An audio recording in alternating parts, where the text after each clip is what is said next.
Hey guys, real quick, only 40% of our viewers are actually subscribed, so let's change that right now. Hit that subscribe button right below. Let's get into it. It's Showty Showtime. I've thought about it very deeply. I liked how he started it with, I've thought about this long and hard. I trust the backup quarterback more than I do Dak. This is why Skip Bayless is the master of the Shouty Show segments. I can't do it anymore. It is year 6. It's just a never-ending arms race of idiocy between loud, obnoxious people. We are the antidote to that.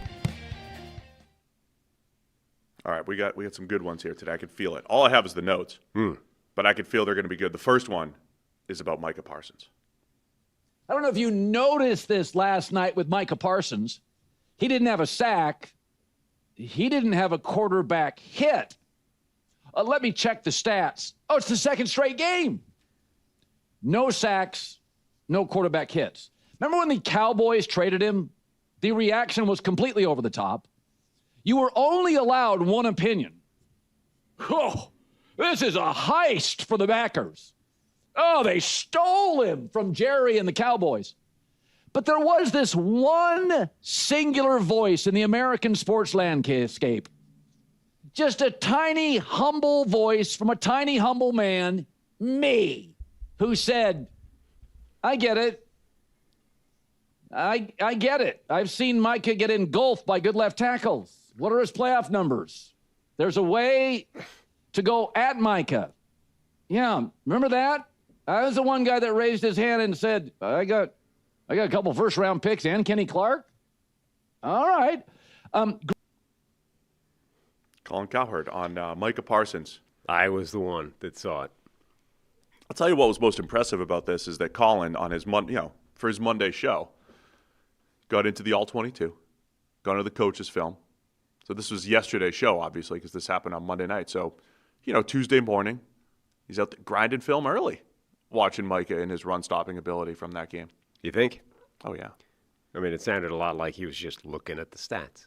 If you just look at the stats. Perhaps. He didn't have a sack. He had one tackle, one assisted tackle, did not hit the quarterback or knock him down. Yeah.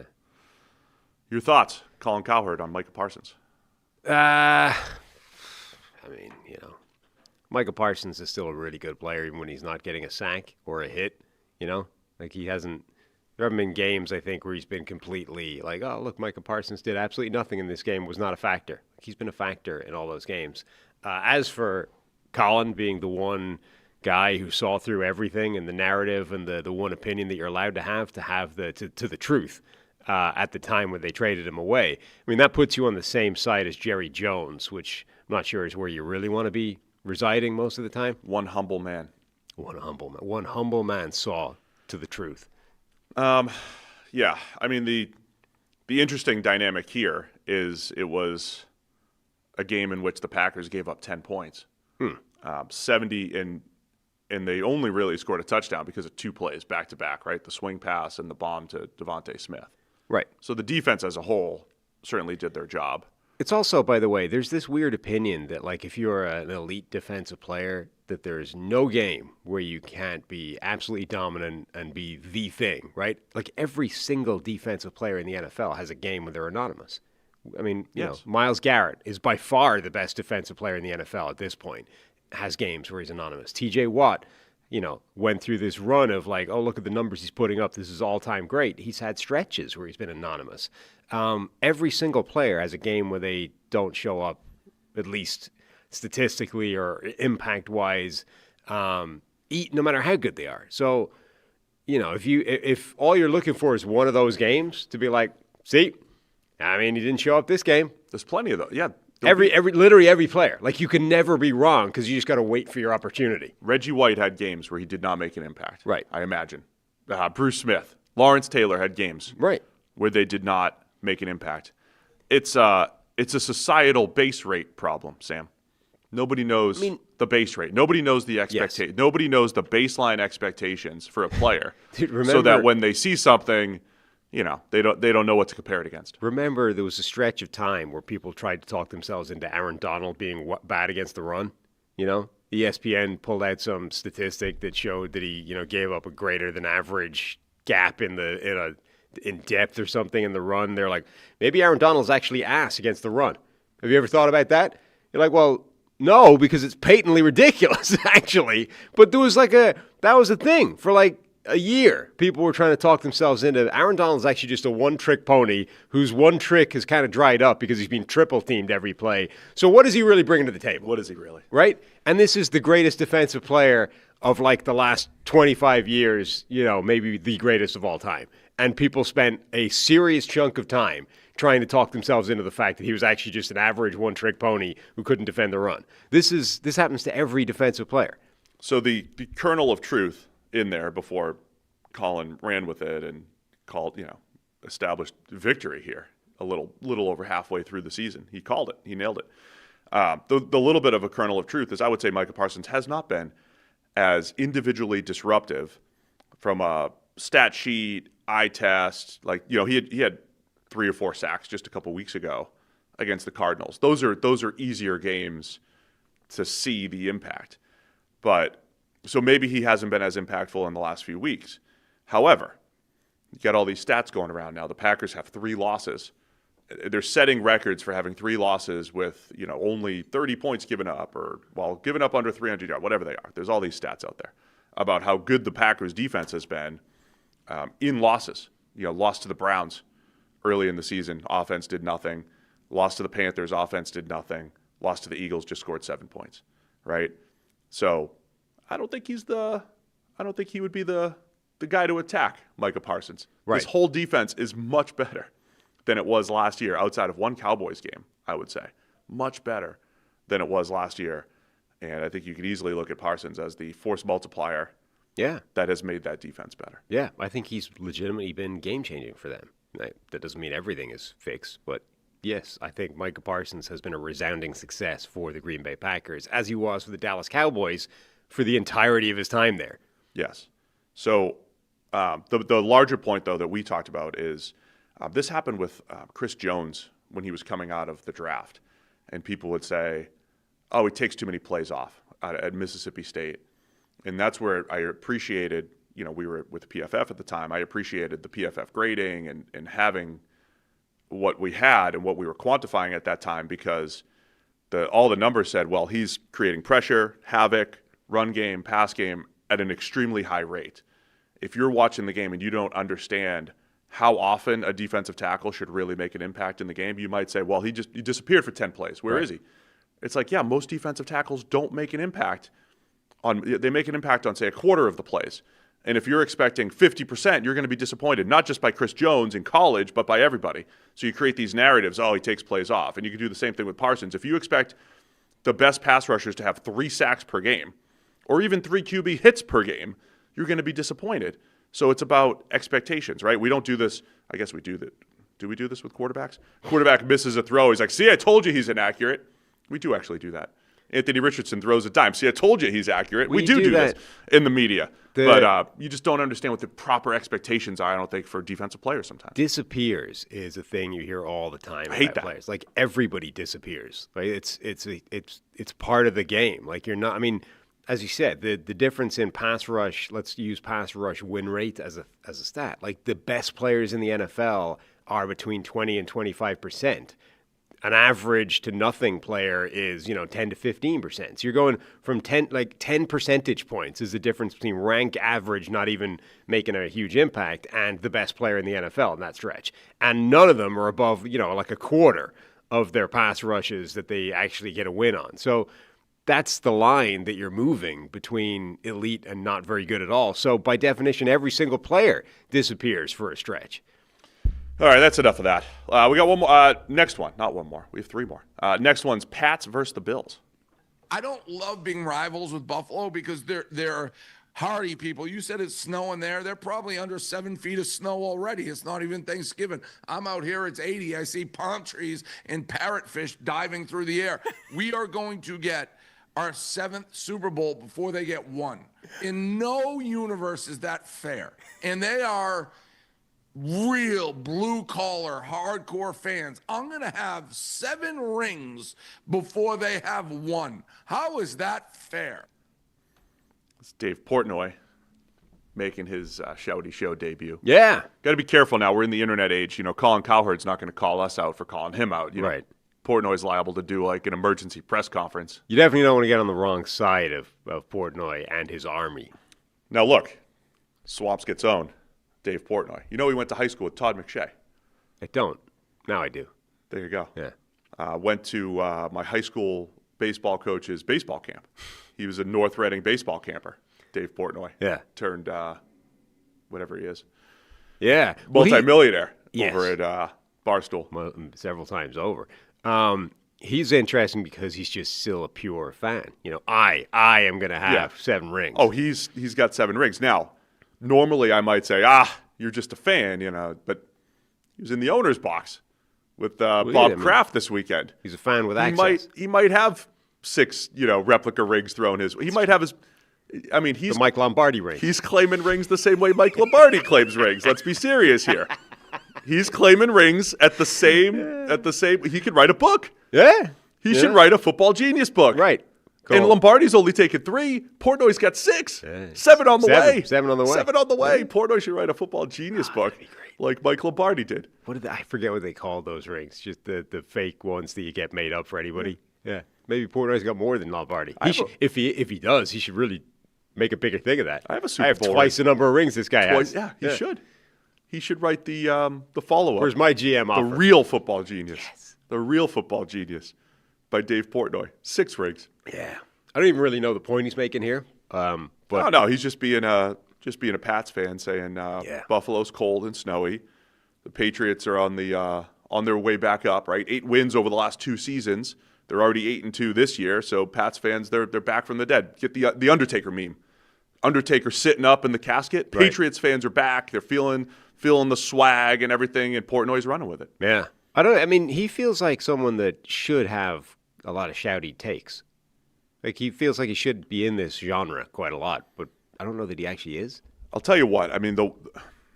He's got a lot of shouty takes. But it's usually just, it's like, you're playing your shtick, right? Like, we're, title town. Like, his rise to stardom coincided with an incredible 20-year run of success in Boston sports, which worked out well, right? You go from this sad city that can't, there's a lot of sad cities who can't win for a while, but Boston had a rough stretch, certainly with baseball, and all of a sudden the Red Sox win 4, the Celtics win now 2, Bruins, Patriots go on their run. It coincided with his rise, so he could be this brash, confident New England sports Boston supporter.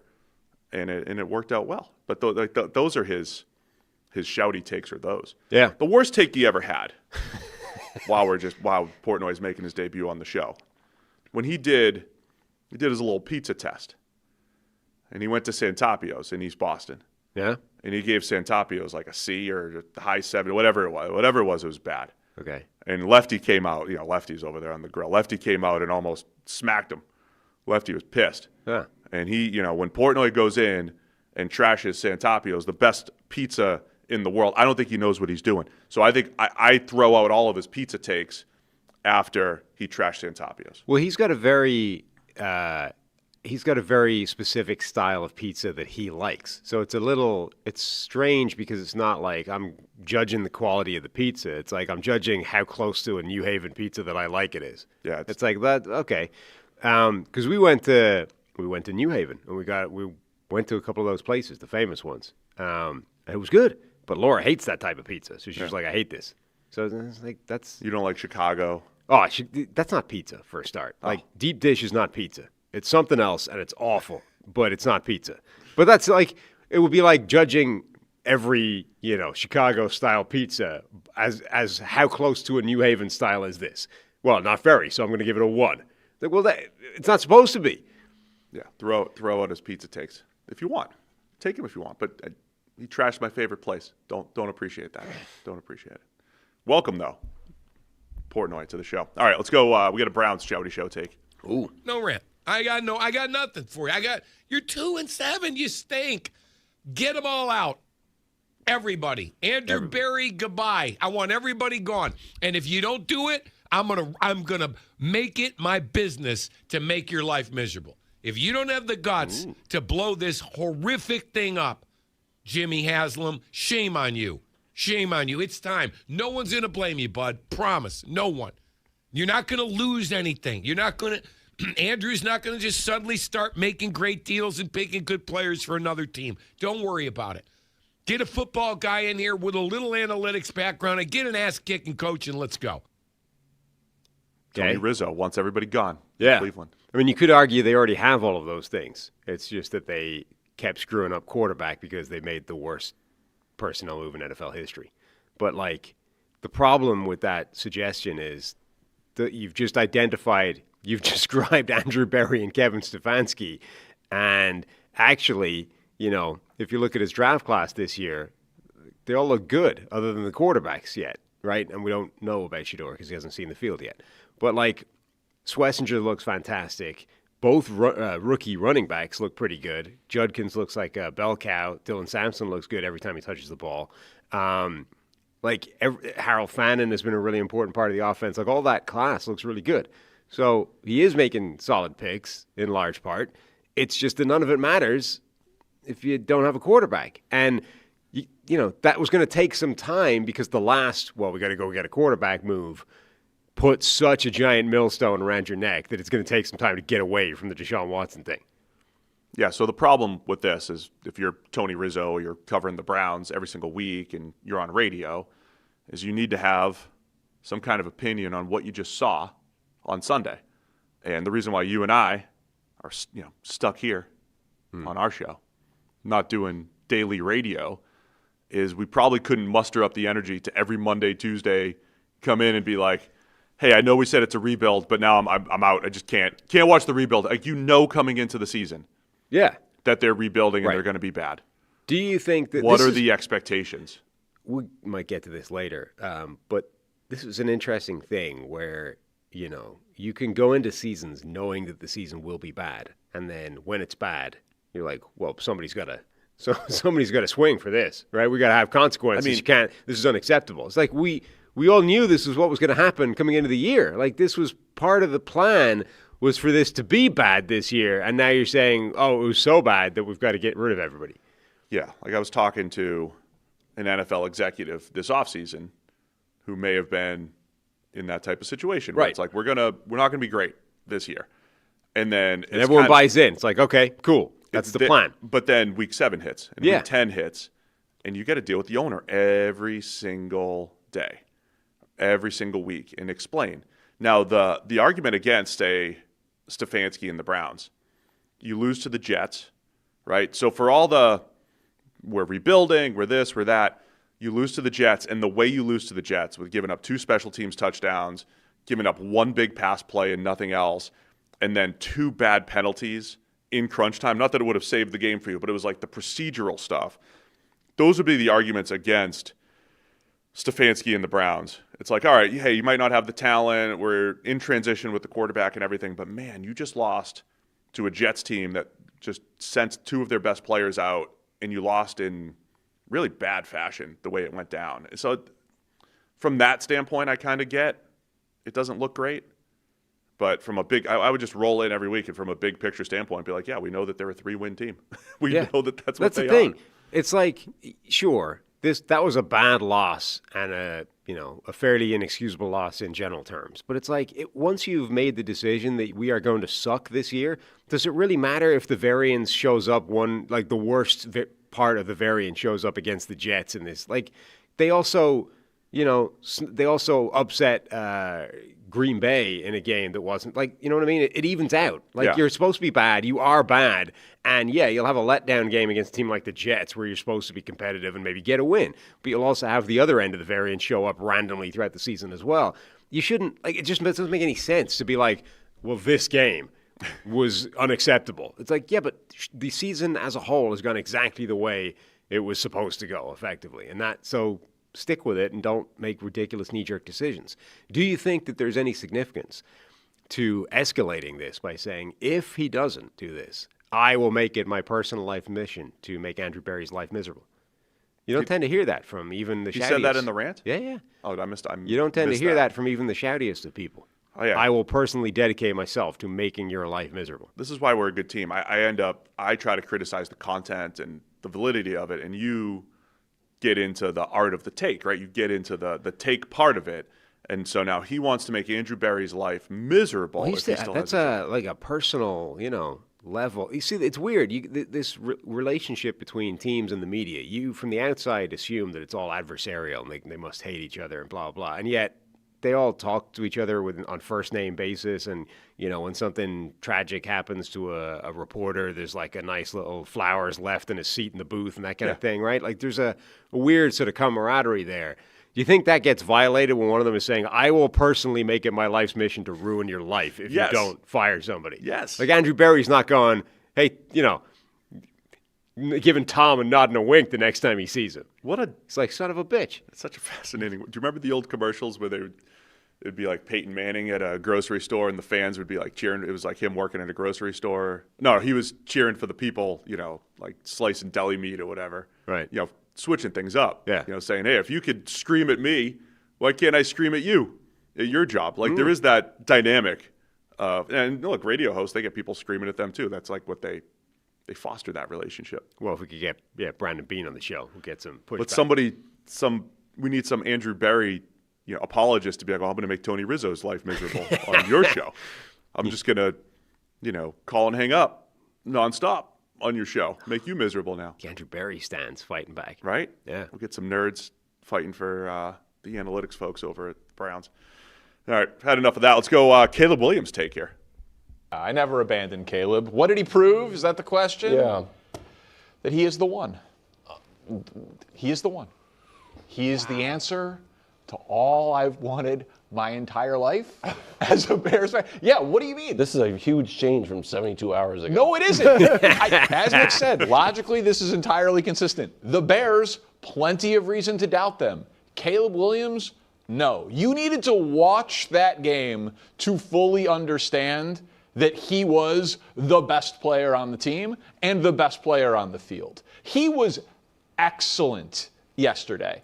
And once again, Caleb Williams was clutch. That is his fourth quarter comeback this year.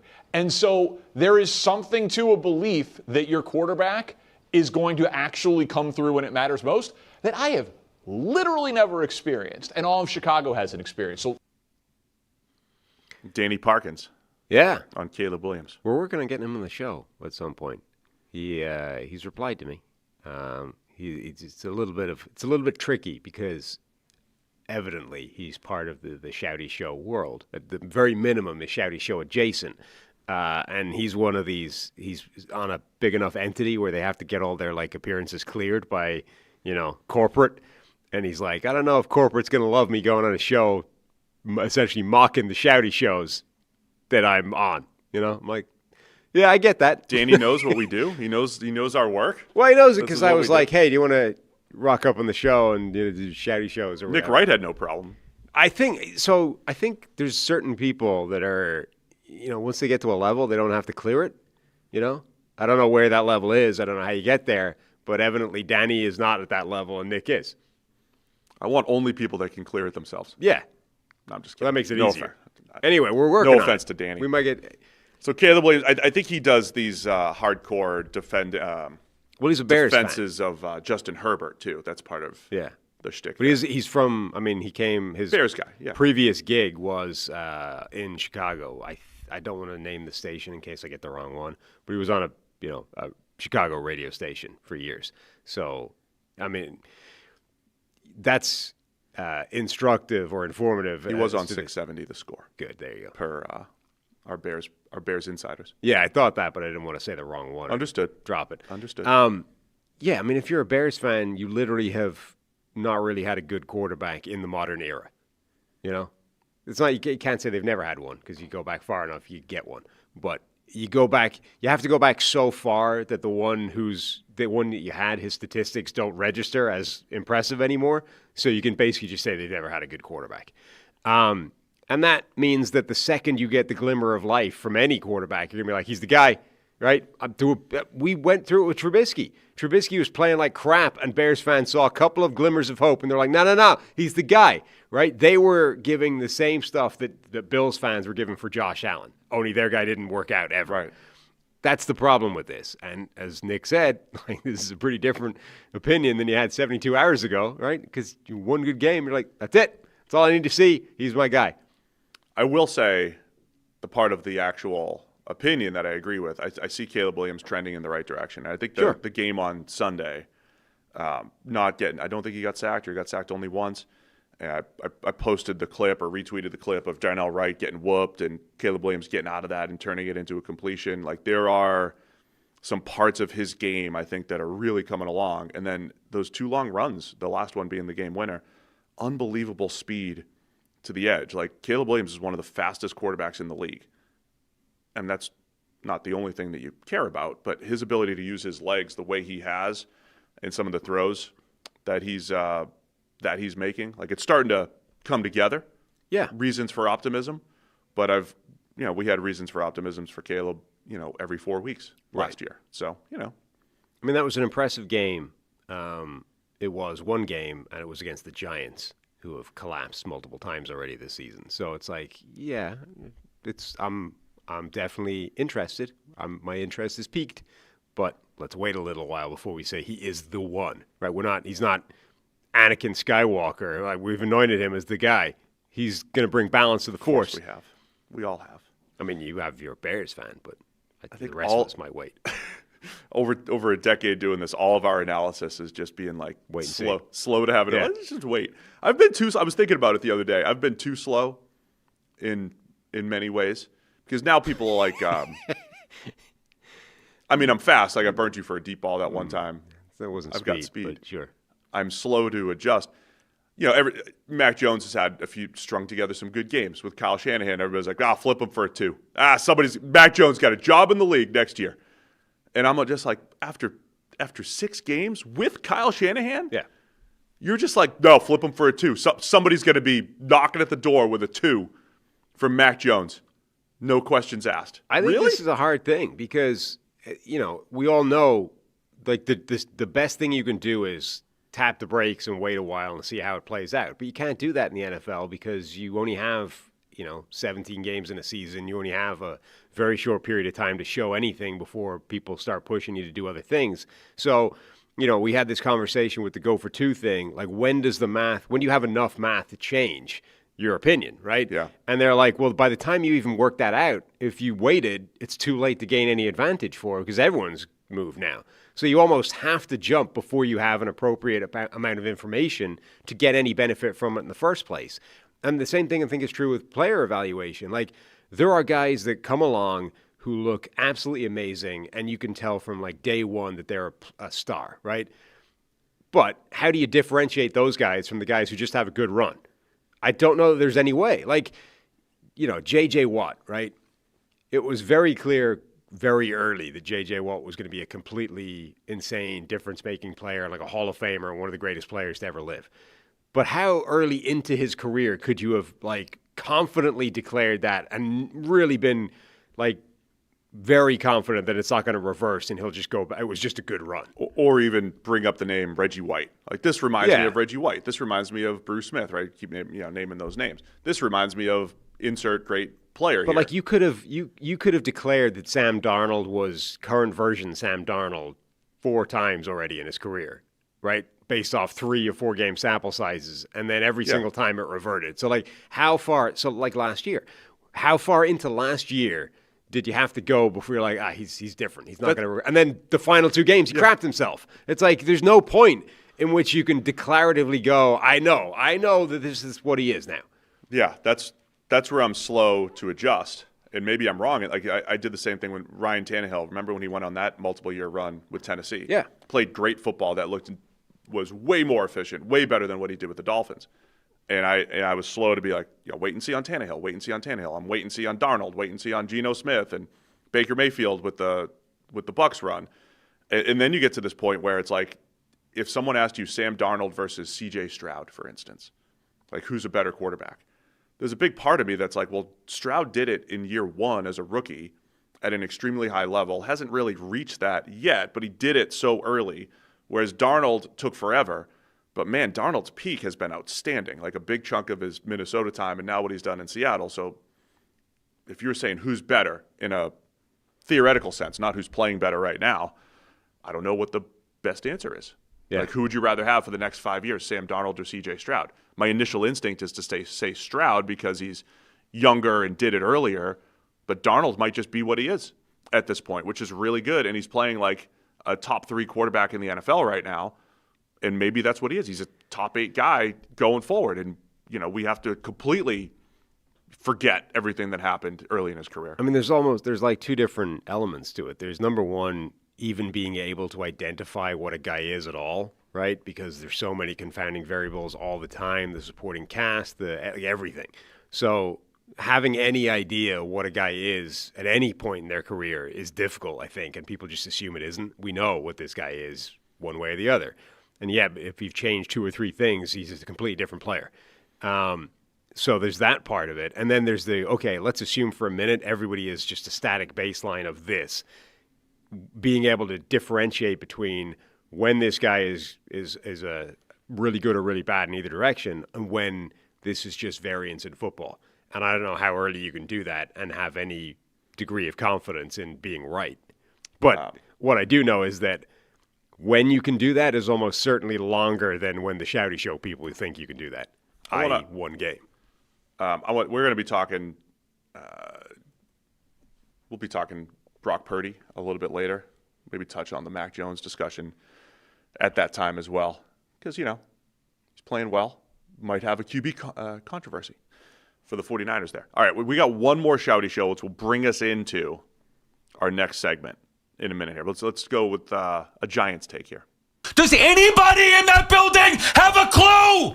Are there too many yes men over there? What are you guys doing? What are you watching? How can Mara come to this conclusion again?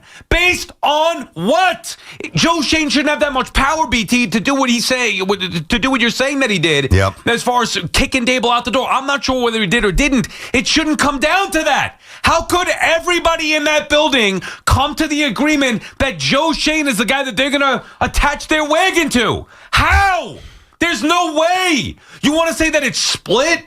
Okay, then there should be split and then maybe wait until the end of the year and try to figure out what the options are. How can you come to that conclusion based off of what we have seen for 4 years? It makes no sense. And this is an organization that has been one of the most pathetic organizations in the NFL for decades now, or at least a decade. And they keep doing the same thing. It's infuriating. Wow, it doesn't get much shoutier than that. It's louder and louder in my ear here. Actual shouty. Just respond to the art of the take. The content we'll have plenty of time to break down in our next segment talking about Daboll and the Giants. I feel like, so my neighbor sent me an alternative version of this. There was another, New York media market shouting, ranting about Daboll, et cetera. I feel like the entire New York market below the level of like national, superstars are just like Mad Dog cosplayers. Is that the way this works? Like all these people are trying to be, well, he got huge doing this, so I'm just going to shout at all times. That's the way to do it. New York, Boston, Philadelphia radio is some level of Mad Dog impersonators. Yeah. First response is anger to everything. Right. You're telling me we're doing Christmas with presents now? Yeah. You want presents too? You just get mad at everything. At everything. You're telling me Santa Claus is going to drop off presents? I can't have that. Nah. Just mad. Yeah. I mean, that was loud and shouty the whole way. Those are the 3 cities, Boston, Philly, and New York, where that's the I mean, they're the ones that you would, if you're, even just from the outside. Maybe Cleveland, just the Browns. Just the Browns will do that to you. Just from the outside, you would rank those 3 cities as amongst the angriest, You're which city do you think of as just being more pissed off than other cities? Those 3. Just the Northeast Corridor. Yeah, but not all of it. Like, there are other cities up there that you don't immediately associate with angry people. But those 3 you definitely do. Thanks for watching all the way to the end of the video. Check the Mic is live Monday, Wednesday, and Thursday, so be sure to hit subscribe so you don't miss a video. You heard the man. Subscribe.